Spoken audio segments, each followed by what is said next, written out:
Hi, I'm Gary White for Central Kentucky Television. I'm here with Lizzie Spalding. We're at the Marion County Extension Office for our cooking segment, and it's September. It is September. So a lot of football's going on locally, nationally, everywhere, right? So I think we're going to do something that kind of correlates with that today, right? Exactly. I thought since football was in full swing now, it's fall and everybody's tailgating, we would do a dish appropriate for that. So today we're going to make tailgater caviar. Okay, great. Sounds good. It is good. And I hear that you've made it before, you said, too, right? I have. As I told Gary, this is my very first dish I made doing a food demo, so I've had practice with it. Okay. So we're going to learn how to make that tailgating caviar, and also we're going to get some tailgating safety tips, because you have to be careful when you're out there eating food, because it can still, like today, it's 90 some degrees, exactly. You know, so it can still get warm this time of year. So let's get started. What do we need for our tailgating caviar? This dish is actually very, very simple to make, so it's good for tailgate, which is why it is the tailgater caviar. We've got lots of canned items. We have black beans, chickpeas, black-eyed peas, not chickpeas, white corn, yellow corn, olives, diced tomatoes with green chilies for a little bit of spice, and light Italian dressing. And then we've just got some garlic powder and salt and pepper to taste. So easy, quick, you just toss it all in the bowl and it's easy to make. And I heard the word light in front of something there, so it's probably more healthy than some other options could be too, right? Yes, it is. Good. The only thing with all these canned ingredients is the sodium, but you can't win everywhere. It's healthy as far as fat goes, so you have to pick and choose when it comes to those things. I understand. Okay, so how do we get started on this? Well, first I'm going to take our corn and we're going to drain all the water off of that. And we have sweet corn? Yes, just whole kernel corn. Okay. No salt added. See, and they know on the sodium. So anytime you can get that no salt added or low sodium on those canned items, you definitely want to do that. Okay. We're going to toss that in there. So that's good for our sodium levels. Yes, and even though if these ingredients do have the no salt added, there's still going to be salt in there because all preserved food items have that sodium. That just means there's not any extra, which is the best choice. Okay. Okay, so we have our corn, and now we're getting our black-eyed peas. Would you like black-eyed peas? I do. I haven't ever had them solely by themselves. I've always had them in stuff, but they are pretty good, I do think. We're going to drain those. They're being stubborn. They are. Get our spoon to get those out.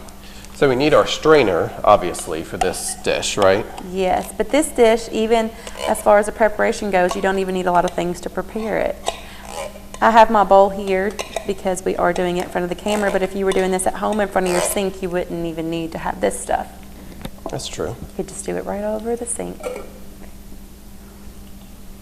And these actually, because they do have that on them, do need to be rinsed off. So I've got our pitcher of water over here, and I'm just going to pour some over that and rinse those. Get some of that extra off of there. Yeah. What is the brown stuff on there? Just some gravy or something? It's just from the beans where they've been that juice and they've gotten in there. Good. They look a lot better that way. They do. They look a lot more appealing that way. Yes, exactly. Very good. Okay. And we have got our can of white corn. White hominy. Yes. I didn't know hominy was corn. Learning something today. I learn something all the time. So is white corn less sweet normally than? It's just a different variety. Okay. Yeah, because they're big. Well, yeah. Huh. This is not, hominy is different, but these are bigger. If you can get the small kernels, actually where I was at yesterday, they didn't have a large selection, but yeah. Okay. Either will work. So you have the yellow corn, the white corn, we have our black-eyed peas. You'll hold this out. Right, and then now we're going to put our black-eyed peas in. Okay.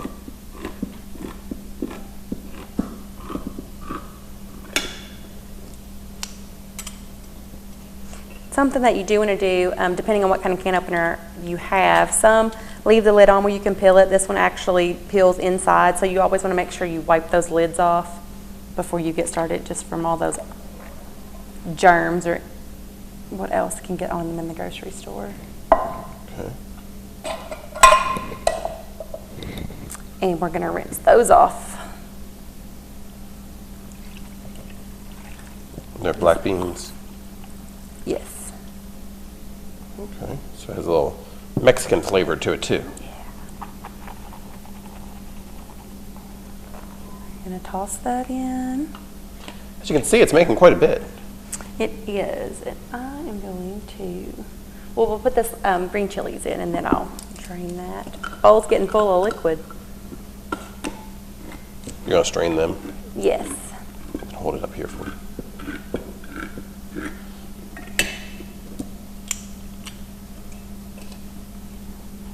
And these do, as I said, have the green chilies in them, and that's just to give the dish some added spice and flavor, little hotness. You could get the mild or the ones without chilies if you wanted to. Wanted to get the tomatoes in there, right? Yes, exactly. Get that tomato flavor, because you can smell them there. Yeah. Smell the spice in there. Adds a little kick. Yes. Again, we're making our Tailgater caviar, right? Yes, and then we've got a small can of black olives that are going to go in there. I love olives. Do you like olives? I do. That's one of those things they always say that your taste buds change as you get older. I used to hate olives. Really? And now that I have gotten older, I actually do like olives. I'll eat them not plain. I don't like them plain still, but I'll eat them in salads or pasta salad or different different things like that. I like olives. We're going to dump those in. And there are different kinds of olives that you can buy. They're sliced, you can get them whole, you can get them chopped, however you want to cut those up and stick those in here. Okay. Dump those in. And I'll move this over out of our way. So it looks like we have a nice dish there. A lot of different colors in it too, which I like. Right, and you stir this around, it looks very pretty.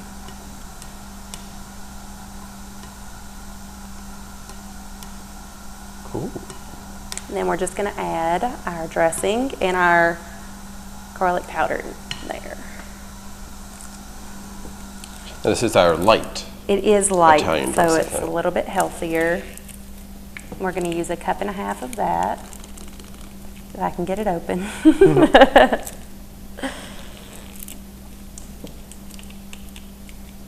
Well, Let me try.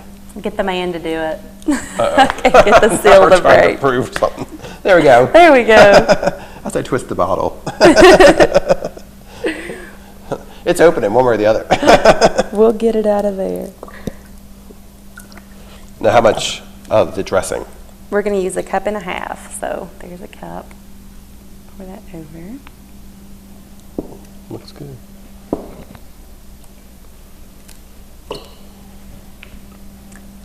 So it doesn't take quite a bottle, but you're going to use quite a bit of that and pour it over.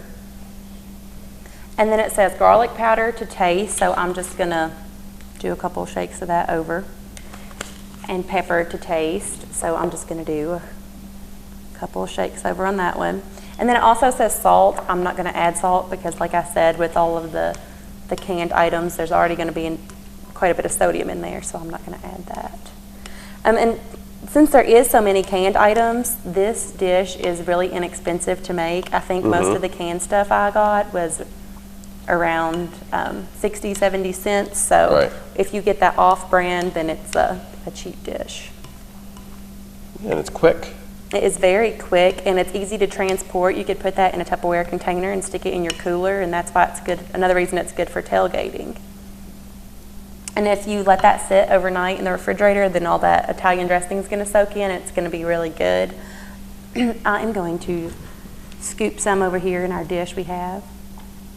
Even if you're not going to tailgate, if you have a football party, I've got this cute little basket over here. And it's obviously UK. It is UK. Since we're at the UK Extension Office. Exactly. But you can decorate with whatever team Whatever you choose. team you choose. And then I have just gotten some chips here. And you can dump those around. It's a party. Your basket, and it is a party. There you It go. makes a nice looking dish. Yeah, good job. And you could even do this at tailgate if you want to be that creative, crafty person. That's really, right. really quick and easy to do. That's great. So again, it's the Tailgater Caviar. And we have in it the yellow corn. We have yellow corn, white corn, black-eyed peas, black beans, olives, diced tomatoes, and then your With Italian chili. with the chilies, and the light Italian dressing, and then just the black pepper and onion powder to taste. So Okay. few ingredients, quick, simple, and it's cheap. So and easy to transport. So it's a good dish. Very good. Just add some chips and you're ready to go. Exactly. Now we were saying that this is for tailgating, but you have to be careful. And with this, there's not much in it to really spoil quickly, is there? No, this is something you could leave out for a little bit, but if you were going to be outside, I would keep this on ice, just so it Okay. doesn't get hot. Right, okay. But you want to be careful when you do tailgate, because tailgating is traditionally done outside, Exactly. that whatever you're making is safe for the weather conditions that are going to be too, right? Yes, you want to make sure that you pack, bring coolers with plenty of ice that are I'll going try one while you're talking. Okay, let me know what you think. That are good, that are packed with plenty of ice, so that that keeps your food cold while either you're both while you're traveling and once you get to the game. Or you could buy your food right before you went, and then, you know, pack down your coolers to take it and to stay cool at the game. It's very good. Very good. You like it? I really like this dish, but I like Italian dressing, so. It's very good. You also want to make sure that you have plenty of clean utensils whenever you go, because you never know what's going to happen, what you're going to drop on the ground. If you drop your spoon, that's not something you're going to want to pick back up and use. So you want to bring extra just for those unforeseen circumstances. Also, you want to be aware of your serving size, because if you are at a football game, you're somewhere that's not close to home, you wouldn't want to take, if you have 4 people, say, that you're tailgating with, maybe you wouldn't want to take this whole bowl of the Tailgater Caviar with you. You might want to take half of that, because that's what you're going to eat. Because once it sits outside for that, those hours of time, it's not going to be something that you're going to pack up and take back home with you because it's been sitting out. Then you've lost half your food. So you do want to be cautious of those serving sizes before you go. That way you're not wasting money with things that you're going to have to throw away. And make sure that if the food has been sitting out, that you don't eat it, that you dispose of that. Right. I know sometimes we think, oh, it'll be okay, but rather safe than sorry. That's right. So I don't want you to have to waste this, so I'll try another little scoop. Yes. I was actually looking up something this morning. Someone's freezer had went out, and kind of the cardinal rule of that is, when in doubt, throw it out. So if it's been sitting out too long, better safe than sorry. Nobody wants food poisoning. Also, something we always want to remember when cooking is to make sure that you wash your hands, that your hands are clean, especially if you're outside, because you don't know what you're going to come in contact with or what surface you're going to be on. And you also want to wipe down and clean everything that your food's going to be on, just because you don't know what's been there. And since this is a handheld food too, you want to make sure Exactly, yes. it's clean.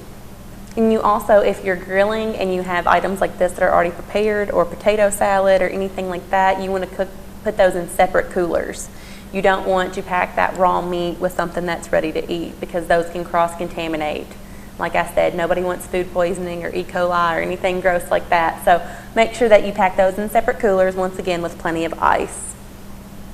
And if you are grilling, you want to make sure that you cook your meat, no matter if you're cooking hamburgers, chicken, steak if you're real fancy, no matter what you're preparing, you want to make sure that you cook it to the proper temperature. So a food thermometer would be something good to have on hand. They do make the small ones that you can transport and use. And if you are tailgating with steak, give us a call, because we'll be happy to come and Exactly. Call me up and I will be there. And another kind of cardinal rule when it comes to transporting food is to keep hot foods hot and cold foods cold. So you want to make sure that if it's something that you've already had heated, you keep that in one of those thermal bags. Right. Keeps it hot. Exactly, and keep that your cold foods, make sure they stay cold and they don't get to room temperature beforehand. You want to keep those packed in the cooler. Okay. We want everybody to be able to enjoy their food and enjoy their football game, and we don't want anybody to be sick. Right. We want you to have a wonderful tailgating experience. And enjoy your caviar. Exactly, your tailgater caviar. Now, if somebody wants a copy of this recipe, they can give you a call or You contact can the give me extension a office? call or any of your local extension offices. This is actually out of an old calendar, but it's easy to find online. So you call your agent or me. I can get that for you and send it to you. And Okay. It's very simple. Just ask for the Tailgater Caviar. Yes. Great. Well, this has been Gary White with Lizzie Spalding at the Marion County Extension Office. Thank you very much. You're welcome.